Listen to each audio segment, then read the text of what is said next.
जानते हैं एनएससी के आईपीओ की तैयारी किस तरह से फिर से शुरू हुई है और इसमें किस तरह का एक्शन हो रहा है और कब तक एनएससी का आईपीओ आने की तैयारी हो सकती है, ये जानने की कोशिश करते हैं। आशीष हमारे साथ है इस वक्त स्टूडियो में। आशीष बताने के लिए तैयार है। बताएं आशीष, एनएससी के आईपीओ को लेकर क्या अपडेट है इस वक्त? बिल्कुल, कल सर देर शाम को हमने सबसे पहले खबर आपको बताई थी कि एनएससी ने, अगर आप देखें तो यहाँ पर आईपीओ की प्रक्रिया में एक कदम और आगे बढ़ा दिया है और सेबी के पास अगर आप देखें तो एनओसी की अर्जी दे दी है, जो कि काफ़ी टाइम से पेंडिंग था, नॉन ऑब्जेक्शन सर्टिफिकेट। ये फिलहाल अगर आप देखें तो इन्होंने ये सबमिट कर दिया है और निवेशकों को ये जानकारी दी है एजीएम में। एनएससी ने खुद अपने निवेशकों को ये जानकारी दी है और सेबी के पास अगर आप देखें तो एनओसी सबमिट कर दिया। काफ़ी समय से पेंडिंग था नॉन ऑब्जेक्शन सर्टिफिकेट। अब यहाँ से अगर आप देखें तो बोर्ड की मंजूरी ले ली गई है और एनओसी ये सबमिट कर दिया जाएगा।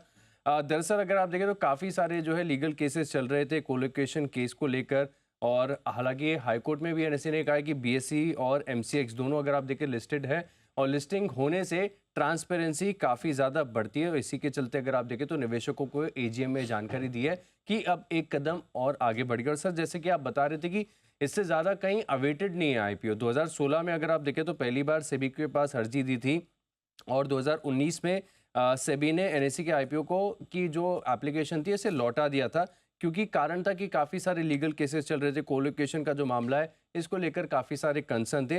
लेकिन जैसा कि आपने बताया कि अनलिस्टेड स्पेस में अगर आप देखें तो इससे ज़्यादा शायद कोई एक्टिव स्टॉक नहीं है अभी फ़िलहाल। अगर आप देखें तो आप छोटे लॉट में भी खरीदारी करते हैं, मतलब मैं भी कुछ ब्रोकर से बात कर रहा था तो मात्र 100 जो शेयरों का लॉट है इसमें खरीदारी करते हैं तो 6200 रुपये के करीब का भाव मिल जाता है।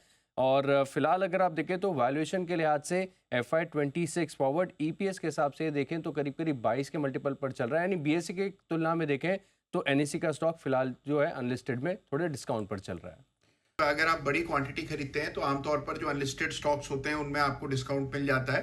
तो एनएससी का दाम जो है काफ़ी वेरी करता है, प्राइस डिस्कवरी उतनी अच्छी नहीं होती, लेकिन अनिल जी बहुत ज़बरदस्त इसमें खरीद फरोख्त हो रही है और बड़े पैमाने पर लोग इन्वेस्टेड हैं। और मुझे भी लगता है अनिल जी जब जब इसकी लिस्टिंग होगी तो जो अभी भी प्रीमियम है उसके मुकाबले भी आपको एक अच्छा प्राइस देखने को मिलेगा। तो बहुत उम्मीद है अनिल जी सभी लोगों को, तो होपफुली एक अच्छी लिस्टिंग होनी चाहिए। तो अनिल जी बहुत ही बहुत ही ज्यादा एक्सपेक्टेशंस है और काफी टाइम से इनफैक्ट सरप्राइजिंगली सेबी ने पिछले बार भी जब ये आईपीओ का क्लियरेंस की बात आई थी तो नहीं दिया था फॉर सम रीजंस। और अभी अगर फाइनली मिल जाती है तो बहुत ही बड़ा इवेंट रहेगा मार्केट के लिए, बिकॉज बहुत ही कम ये स्केल की कंपनीज है जो इस तरह का लगातार ग्रोथ दिखा रहे हैं। अगर आप पिछले तिमाही की बात करें तो वाई बेसिस पे लगभग 50% की ग्रोथ थी इनकम में, प्रॉफिटेबिलिटी में भी। और जिस तरह की सब्सिडरीज है कंपनीज के पास, पूरा IT infrastructure, clearing, settlement, feed based जो एल्को सिस्टम के अंदर जो काम होता है वो बहुत ही यूनिक पोजीशनिंग है और बहुत ही अच्छा मार्केट शेयर है। तो मुझे लगता है कि काफी बड़ा चीज होगा। एक चीज के ऊपर डेफिनेटली ध्यान में रखने लायक होगी कि ये जो सेबी की जो एक्सपर्ट पैनल ने जो रिकमेंडेशंस दिए हैं वीकली एक्सपायरी को लेकर या रिटेल की पार्टिसिपेशन कम करने को लेकर, उसका फाइनली क्या शेप होता है और उसका इम्पैक्ट एनएससी पे और बीएसई पे क्या पड़ेगा।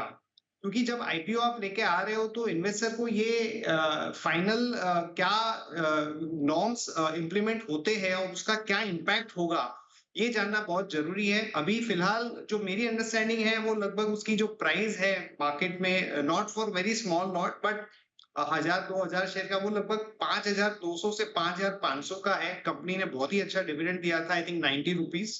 तो काफी मतलब एक्साइटमेंट है मार्केट में इसको लेकर।